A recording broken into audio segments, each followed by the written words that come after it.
Senhor esteja convosco. Ele está no meio de nós. Proclamação do Evangelho de Jesus Cristo segundo São João. Glória a vós, Senhor. Naquele tempo disse Jesus aos seus discípulos: Não se perturbe o vosso coração. Tendes fé em Deus, tendes fé em mim também. Na casa de meu Pai há muitas moradas. Se assim não fosse, eu vos teria dito: Vou preparar um lugar para vós. E quando eu tiver ido preparar-vos um lugar, voltarei e vos levarei comigo, a fim de que onde eu estiver, estejais também vós. E para onde eu vou, vós conheceis o caminho.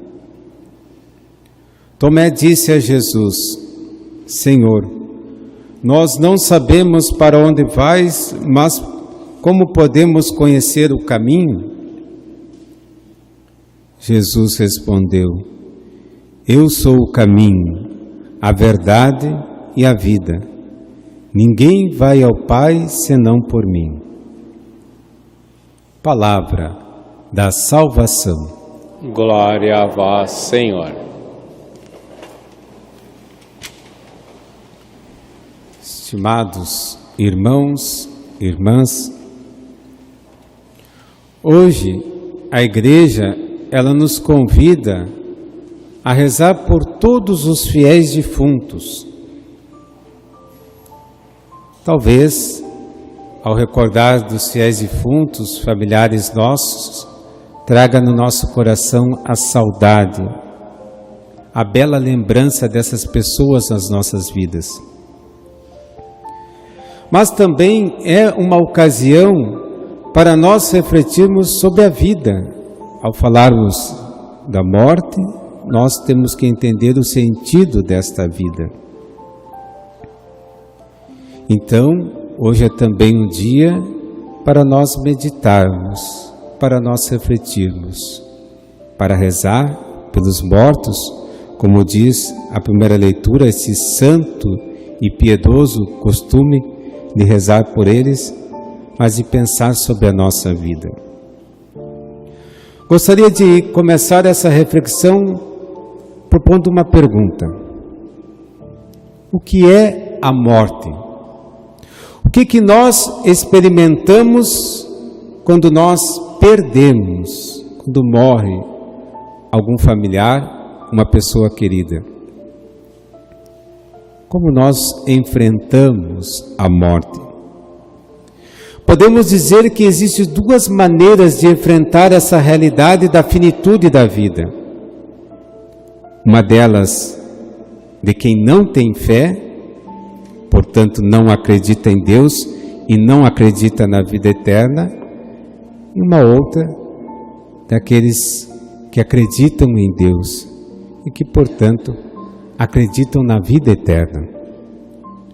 Quem não crê em Deus, quem não crê na vida eterna, pensa e vive como se a morte fosse o fim de tudo. Quando terminou nossa existência aqui na terra, tudo acabou. Até diz o apóstolo Paulo: se não existe ressurreição, comamos e bebamos, porque amanhã nós morreremos.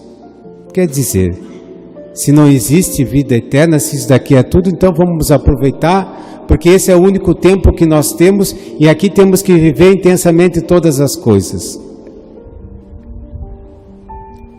Quem pensa e quem acredita em Deus e que existe uma vida eterna, não vive desta maneira, mas de uma maneira muito diferente. Porque acredita que a morte é uma passagem para a vida eterna. E aqui também o apóstolo Paulo utiliza um símbolo, uma imagem que pode nos ajudar. Uma semente que é lançada na terra. Aquela semente dentro da terra, ela se abre e dentro dela nasce uma nova vida. E a morte é exatamente isso. Esse corpo físico se desfaz, mas surge uma nova vida, uma vida junto de Deus. Para quem crê em Deus e na vida eterna, na verdade a morte é um caminho de volta para aquele que nos criou, de volta para Deus.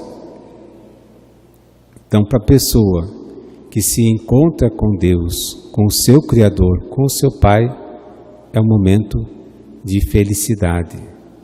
Nós, que aqui ficamos, sentimos a ausência, nós padecemos, mas essas pessoas voltaram para a casa do Pai. E o que nos faz acreditar nesta vida eterna? É porque a nossa crença está baseada naquilo que aconteceu com Jesus. Porque Jesus também morreu, mas não ficou morto, ressuscitou.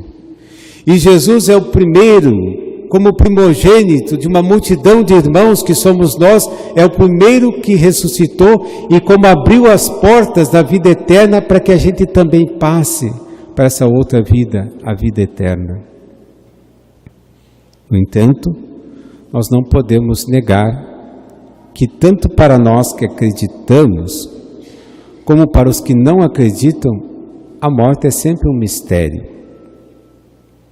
A morte continua sendo um mistério. A diferença está, então, em algo muito simples.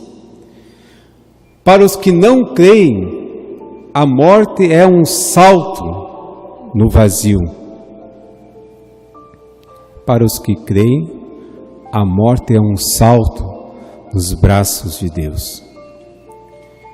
E quando nós entendemos isso, então nós passamos a remodelar, a reconfigurar a nossa vida. E nos colocamos diante de uma questão: se existe a vida eterna, tudo que eu faço deve ser em vista desta vida eterna. E aí a gente vai se dar conta que muitas das coisas que a gente considera tão importantes não têm valor algum, porque são coisas que passam, que ficam.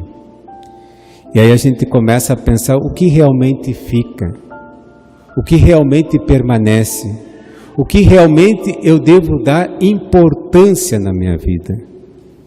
E quando entendemos isso, nós reconfiguramos a nossa vida. Fazemos, como diz o GPS, vamos recalcular a rota. E talvez pensar sobre a morte faz com que a gente recalcule a rota da nossa vida e comece a valorizar aquilo que realmente tem valor. O que tem valor? Deus, acima de todas as coisas, mas o que tem valor? As pessoas que convivem conosco, que nós amamos. E a gente diz que a única coisa que ficará é o bem que nós fizemos, que nós semeamos. Por isso, estimados irmãos e irmãs, esse dia que nós rezamos pelos nossos entes queridos, mas que nós também refletimos sobre o sentido da vida, que a gente redescubra a certeza da vida eterna e que a gente paute a nossa vida sobre esta fé, a fé de que há um Deus que nos espera na eternidade. Louvado seja nosso Senhor Jesus Cristo.